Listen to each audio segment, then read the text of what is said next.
باللہ من الشیطان الرجیم بسم اللہ الرحمن الرحیم الف لام میم ذالک الکتاب لا ریب فیہ ھدی للمتقین الذین یؤمنون بالغیب ویقیمون الصلاۃ ومما رزقناہم ینفقون والذین یؤمنون بما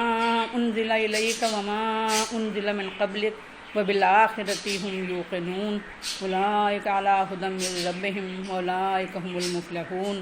ان الذین کفروا سواء علیہم انذرتهم ام لم تنذرهم لا یؤمنون ختم اللہ علی قلوبہم وعلی سمعہم وعلی ابصارہم غشاوۃ ولہم عذاب عظیم۔ الف لام میم، یہ وہ کتاب ہے جس میں کوئی شک نہیں ہے، یہ ڈرنے والوں کے لیے ہدایت ہے جو غیب پر ایمان رکھتے ہیں اور نماز قائم کرتے ہیں، اور جو کچھ ہم نے ان کو دیا ہے اس میں سے خرچ کرتے ہیں، اور جو اس ہدایت پر ایمان رکھتے ہیں جو تم پر اتاری گئی ہے اور جو تم سے پہلے اتاری گئی تھی، اور آخرت پر یقین رکھتے ہیں، اور یہی لوگ اپنے رب کی جانب سے ہدایت پر ہیں۔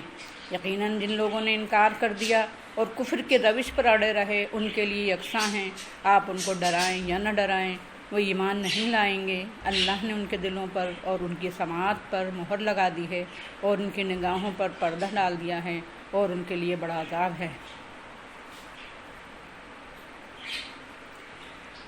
البقرہ، یہ قرآن مجید کی سب سے بڑی صورت ہے، یہ مدنی صورت ہے، یعنی ہجرت مدینہ کے بعد نازل ہوئی ہے، مگر جناب نبی کریم صلی اللہ علیہ وسلم نے اللہ تعالیٰ کی توفیق سے، یعنی اللہ تعالیٰ کے آگاہی سے ترتیب میں اسے دوسرے نمبر پر رکھا ہے، کیونکہ قرآن کے اولین مخاطب پہلے کفار مشرکین تھے، اور قرآن کی تکمیل کے بعد اس کے اولین مخاطب مسلمان ہیں۔ اس صورت میں بنی اسرائیل کا کردار تفصیل سے بیان ہوا ہے، اور بنی اسرائیل بگڑے ہوئے مسلمان ہی تھے، دنیا میں حق کی شہادت دینے، اللہ کے کلمے کو بلند کرنے، بھلائیوں کا حکم دینے اور برائیوں سے روکنے، دین کو قائم کرنے اور رب کی راہ کی طرف بلانے اور اسلام کی دعوت دینے اور تبلیغ کرنے کی ذمہ داری محمد رسول اللہ صلی اللہ علیہ وسلم کے پیروں سے پہلے بنی اسرائیل ہی پر تھی۔ ان کے منفی کردار کی وجہ سے یہ منصب ان سے چھین کر امت مسلمہ کو سونپ دیا گیا، اس لیے امت مسلمہ کے سامنے ان کا کردار رکھنا تھا کہ اس منفی کردار کی وجہ سے بنی اسرائیل سے منصب چھین لیا گیا۔ تم کو پہلے سے آگاہ کیا جا رہا ہے کہ تم ان کے منفی کردار سے دور ہی دور رہنا اور اس منصب کا حق ادا کرنے کی کوشش کرتے رہنا، ورنہ تمہاری بھی خیر نہیں ہے۔ الف لام میم، اور اس طرح کے حروف جو مختلف صورتوں کے شروع میں پائے جاتے ہیں ان کو حروف مقطعات کہتے ہیں۔ دراصل قرآن اور اس کی دعوت و پیغام کی طرف متوجہ کرنے کا یہ ایک اسلوب ہے، جس طرح 1 2 3 کہہ کر کسی کام کے لیے تیار اور آمادہ کیا جاتا ہے، اسی طرح ان حروف کے ذریعے متوجہ کیا جاتا ہے۔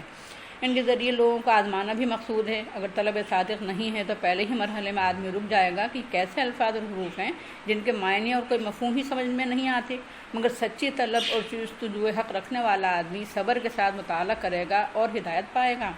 ان حروف کے ذریعے قرآن کے موجزانہ مقام اور حیثیت کی طرف بھی اشارہ مقصود ہے۔ سورہ بقرہ کی ابتدائی آیات میں قرآن کا تعارف کرایا گیا ہے۔ اس سلسلے میں قرآن نے خود اپنا تعارف کرایا ہے۔ ذالک الکتاب، تعارف کے سلسلے میں پہلی بات یہی فرمائی گئی کہ یہ وہ کتاب ہے جو مختلف نبیوں پر مختلف زمانوں میں مختلف زبانوں میں مختلف ناموں سے اترتی رہی ہے۔ یہ وہی کتاب ہے جس کی پیشن گوئیاں اس سے پہلے نازل ہونے والی کتابوں میں کی جاتی رہی ہیں۔ یہ کتاب کہنے کے بجائے وہ کتاب کہنے کا ایک مفہوم یہ بھی ہے کہ یہ عظمت والی کتاب ہے۔ مثلا کہا جاتا ہے یہ وہ شخص ہے جس کی سخاوت کا چرچا دنیا میں ہے، یہ وہ پہلوان ہے جو رستم کو بھی پچھاڑ سکتا ہے، یعنی یہ وہ کتاب ہے جس کی عظمت کا یہ حال ہے کہ اس کی خدا کی طرف سے نازل ہونے میں کوئی شک نہیں ہے۔ لا ریب فیہ، تعارف کے سلسلے میں دوسری بات یہ کہی گئی کہ اس کے خدا کی طرف سے ہونے میں کوئی شبہ نہیں ہے، اور اس کے اندر بھی کوئی ایسی تعلیم نہیں ہے جو شبہ کرنے کے لائق ہو، یہ حقیقت پر مبنی نہ ہو، یہ جس کے پیچھے دلائل نہ ہوں۔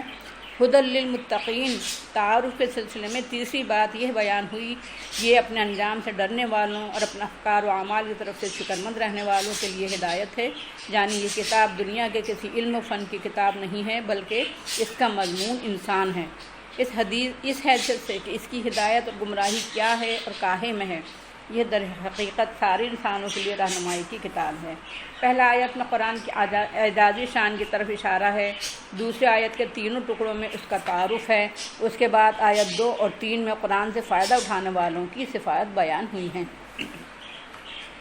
جو میں اب آپ کو بتاؤں گی۔ جب تک آدمی خدا کا قائل نہیں ہوگا اور خوف خدا اور خیال آخرت سے فکر مند ہو کر صدقے دل سے قرآن کا مطالعہ نہیں کرے گا یا قرآن کی دعوت پر دھیان نہیں دے گا، تب تک وہ قرآن سے ہدایت نہیں پا سکے گا۔ یہ بات قرآن کے تعارف ہی میں بیان کر دی گئی ہے۔ اسی بات کو قرآن اپنی زبان میں تقویٰ کہتا ہے۔ قرآن سے استفادے کے لیے دوسری صفت یہ ہے کہ جن غیبی حقائق کو قرآن بیان کرتا ہے اس کو تسلیم کرے اور سچائی کو قبول کرنے کے لیے چھونے، چکھنے، سونگھنے، دیکھنے اور اپنے کانوں سے ان کی آواز سننے کی شرط نہ لگائے، تولنے، ناپنے اور اپنے ذہن کے سانچے میں آنے کی قید نہ لگائے، کیونکہ انسان کے حواس ظاہری ہوں یا باطنی بہرحال محدود ہیں اور حقائق کا علم لامحدود ذات ہی سے حاصل ہو سکتا ہے، اس لیے ان کو تسلیم کرنا ضروری ہے۔ مثلا اللہ تعالیٰ کا وجود ہے، اس کی صفات ہیں، اس کی وحی اور رسالت ہے، اس کے فرشتے ہیں، عالم آخرت ہے اور اس کی تفصیلات ہیں، ان کو تسلیم کرنا ضروری ہے۔ قرآن اسی بات کو ایمان بالغیب سے تعبیر کرتا ہے۔ تیسری صفت یہ ہے کہ آدمی محض باتوں کا دھنی اور گفتار کا غازی نہ ہو بلکہ عمل کے لیے تیار ہو، اللہ تعالیٰ کی بندگی اور اطاعت کے لیے آمادہ ہو، پوری زندگی کو خدا کی ہدایت کے مطابق ڈھالنے کا عزم اور حوصلہ رکھتا ہو۔ اسی بات کو قرآن اپنی اصطلاح میں اقامت صلاۃ سے تعبیر کرتا ہے۔ نماز قائم کرنے کا اگر حق ادا کیا جائے تو آدمی کی پوری زندگی بندگی میں ڈھل جاتی ہے۔ چوتھی چیز یہ ہے کہ آدمی بندہ دام و درم نہ ہو، درپرست اور بخیل نہ ہو، بلکہ خدا کی مرضی کے مطابق خدا کے دین اور اس کے بندوں کے حقوق ادا کرنے کے لیے خرچ کرنے پر آمادہ ہو۔ کنجوس اور درپرست آدمی تو دنیا کے کام کا بھی نہیں ہوتا، وہ خود غرض ہوتا ہے، اللہ کے دین اور حق کے کام کا کیسے ہو سکتا ہے؟ اللہ کے راستے میں خرچ کرنا انسان کے خلوص کی علامت ہے۔ پانچویں چیز یہ ہے کہ وہ اللہ تعالیٰ کی تمام ہدایات کو تسلیم کرنے کے لیے آمادہ ہو، یہ نہیں کہ جو باتیں اسے اچھی لگیں بس انہیں کو مانے، بقیہ کو نظر انداز کر دے۔ تمام تعلیمات کو تسلیم کرنا ضروری ہے، اور یہ بھی ضروری ہے کہ گروہی، قومی، وطنی، لسانی یا لونی ہر قسم کی عصبیت سے پاک ہو، اور اللہ کی ہدایت پہلے نبی صلی اللہ علیہ وسلم سے لے کر آخری نبی صلی اللہ علیہ وسلم تک جو بھی نازل ہوئی ہو اسے سب کو تسلیم کرے۔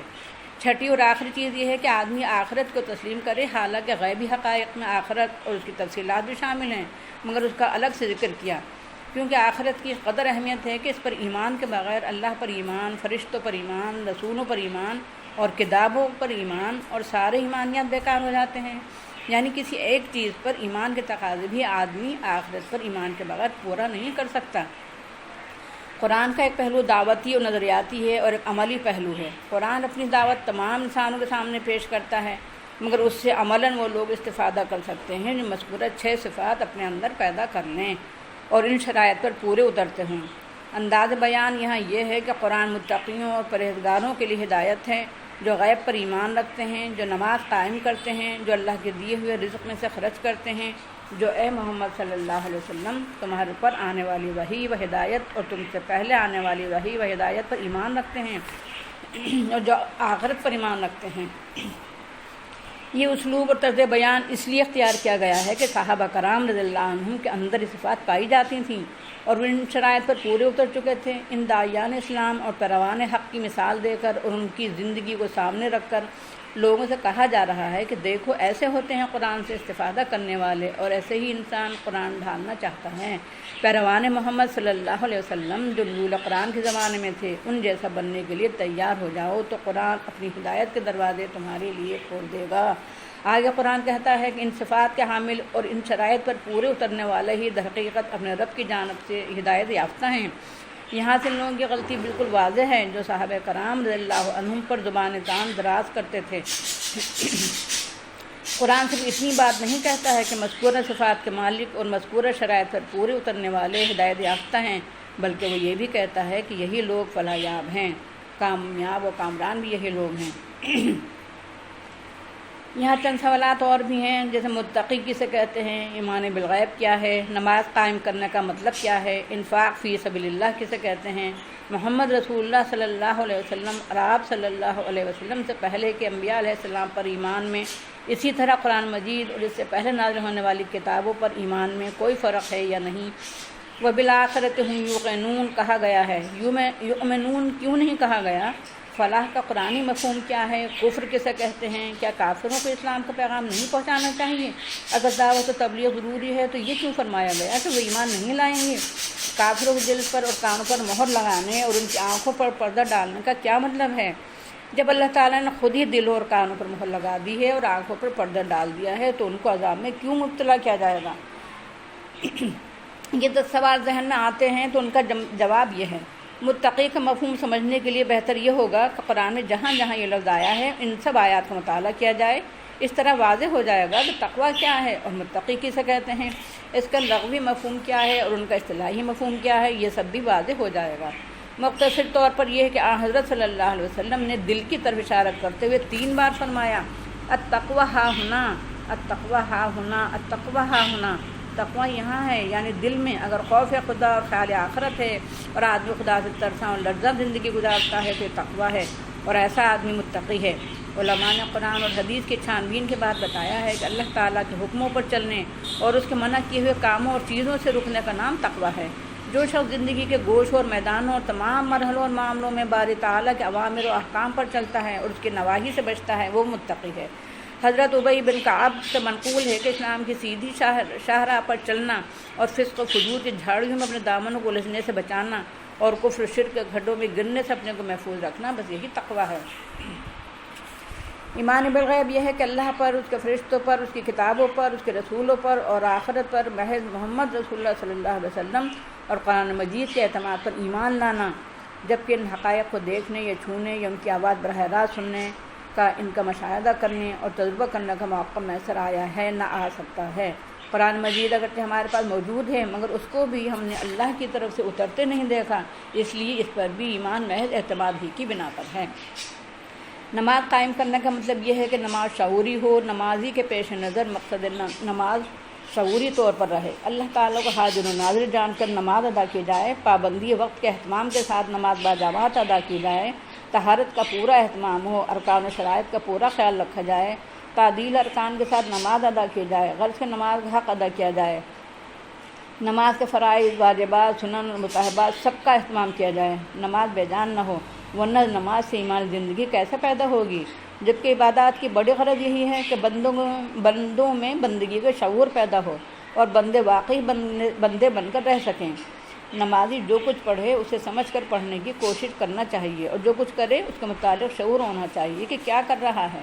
انفاق کے معنی خرچ کرنے کے اور انفاق فی سبیل اللہ کے معنی ہیں اللہ کی خوشنودی کے پیش نظر، اس کی شریعت کے مطابق، اس کے کلمے کو بلند کرنے کے لیے، اس کے دین کو قائم کرنے کے لیے، دین حق کی شہادت کے لیے، سبیل رب کی طرف دعوت دینے کے لیے، اسلام کی دعوت و تبلیغ کے لیے، اللہ کے دین کو سر بلند کرنے کے لیے اور اللہ کے محتاج و غریب اور مفلس بندوں کی حاجت براری کے لیے، یتیموں اور ضعیفوں کی امداد کے لیے صرف کرنا، بس یہی انفاق فی سبیل اللہ ہے۔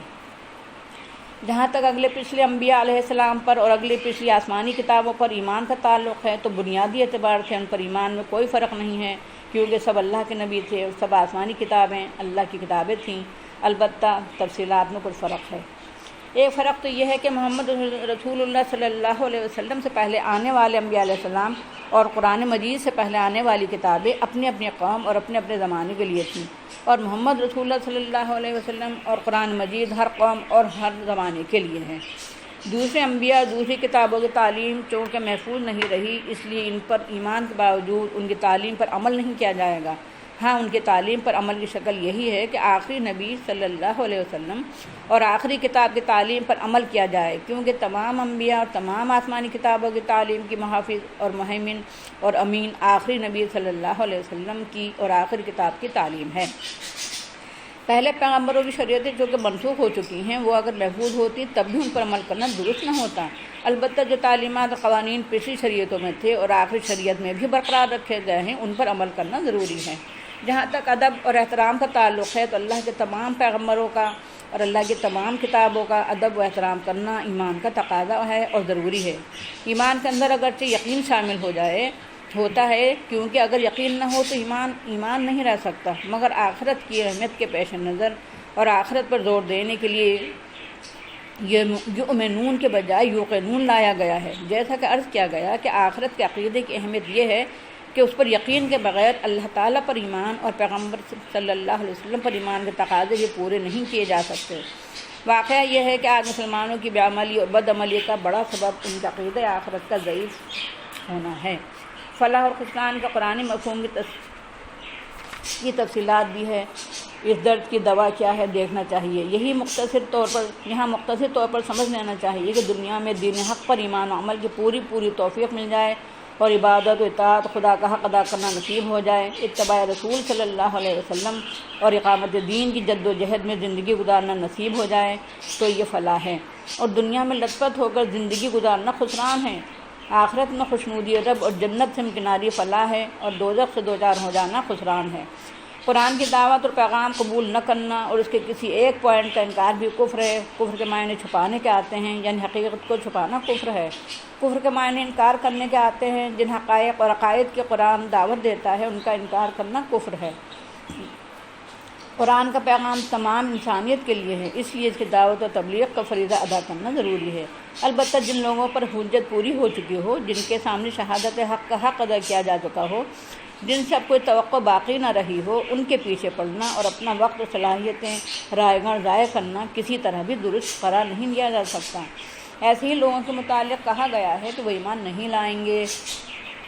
دل اور کانوں پر مہر لگانے کا اور آنکھوں پر پردہ ڈالنے کا مطلب یہ ہے کہ ہدایت کے ذرائع سب کے لیے عام ہیں۔ آسمانوں اور زمینوں میں بھی نشانیاں بھری ہوئی ہیں، انسانی بدن اور جسم کی مشینری میں نشانیاں بھری ہوئی ہیں، انسانی تاریخ میں نشانیاں بھری ہوئی ہیں، اللہ کی کتاب میں بھی وجود باری تعالیٰ، توحید باری تعالیٰ، آخرت اور روز جزا کی نشانیاں دلائل بھرے ہوئے ہیں۔ محمد رسول اللہ صلی اللہ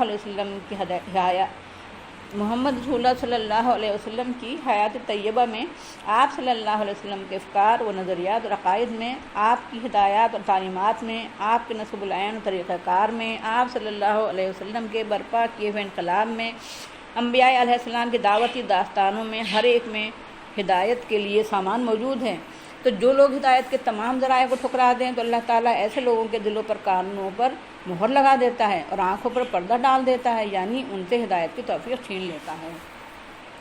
اللہ تعالیٰ نے دل و دماغ، عقل و شعور، ادراک کی قوتیں دیں اور ارادہ اور اختیار دیا اور ہدایت کے بے شمار ذرائع پیدا کر دیے اور سب کے لیے عام کر دیے، تو جن لوگوں نے ان صلاحیتوں سے کام نہیں لیا اور ذرائع کو ٹھکرا دیا اور جہالت کی وجہ سے، اغوائے شیطانی کی وجہ سے، خواہشات کی وجہ سے، اندھی تقلید کی وجہ سے، تعصبات کی وجہ سے، دنیاوی مفادات حاصل کرنے کے لیے یا دنیاوی نقصانات سے بچنے کے لیے یا دنیا کی دولت بٹورنے اور عہدہ و منصب یا عزت و شہرت حاصل کرنے کے لیے یا کسی بھی وجہ سے حق کا انکار کر دیا ہو۔